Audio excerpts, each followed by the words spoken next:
Prakizmo įkalinta tapau drakonu. Turėjau paklusti kiekvienam drakono noru. Kiekvienas burtas, kiekvieni metai buvo naujas prakeiksmas.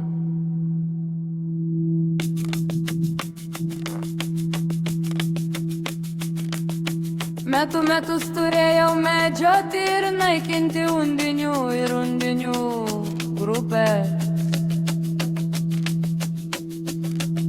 Turėjau palikti savo vaikus, bet prieš tai pasirūpinau, kad jie būtų su savo būsimais maloniais tėvais ir svarbiausia, kad jie gautų meilę, kurios negalėjau jiems suteikti.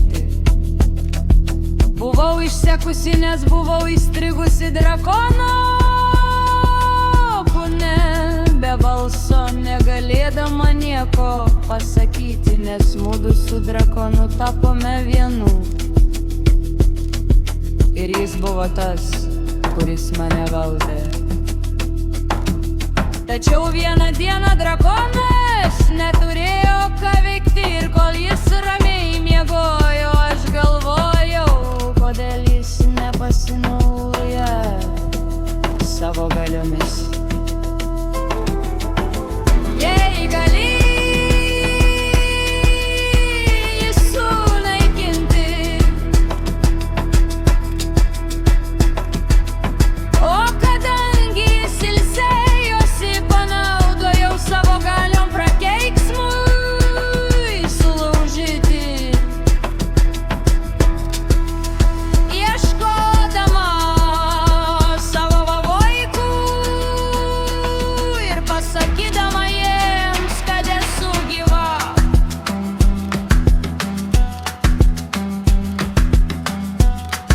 Tačiau man grėsė pavojus, bet Zako ir Mimi dėka jie sugebėjo nugalėti drakoną. Ir aš pagaliau buvau laisva ir galėjau amžinai apkabinti savo gražius vaikus. Jūs turite neįtikėtiną vidinę šviesą ir be savo talento bei daugelybės prigimties esate žmogus, kupinas vilties, tikėjimo, meilės, išminties ir atsidavimo. Bemeninio ir asmeninio gyvenimo jums labai rūpi kitų, kurie sunkiai išgyvena gyvenimai.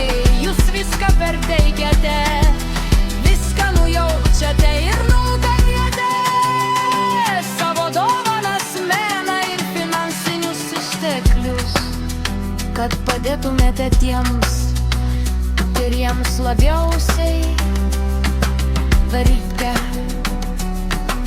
Gyvenimas jūs išmokė, kad materialūs dalykai netrunka. Tai, kas lieka mūsų mintise, širdyje ir sieloje, yra mūsų esmė, mūsų patirtus, mūsų daiktai, mūsų meilės, liūdesiai ir pasiektus. Paido niekada nebebus tokie patys.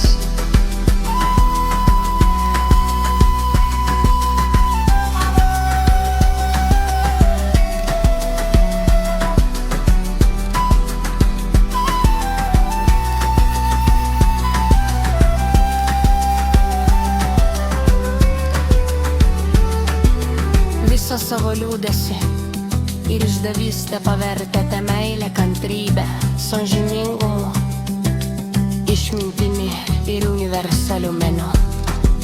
Jūs jau išmokote, kad negalite leisti problemoms ar negandums jūsų sustabdyti. Vietoj turite visą tą skausmą paversti stiprybę, šviesą, meilę. ir galimybėmis savo veikloje.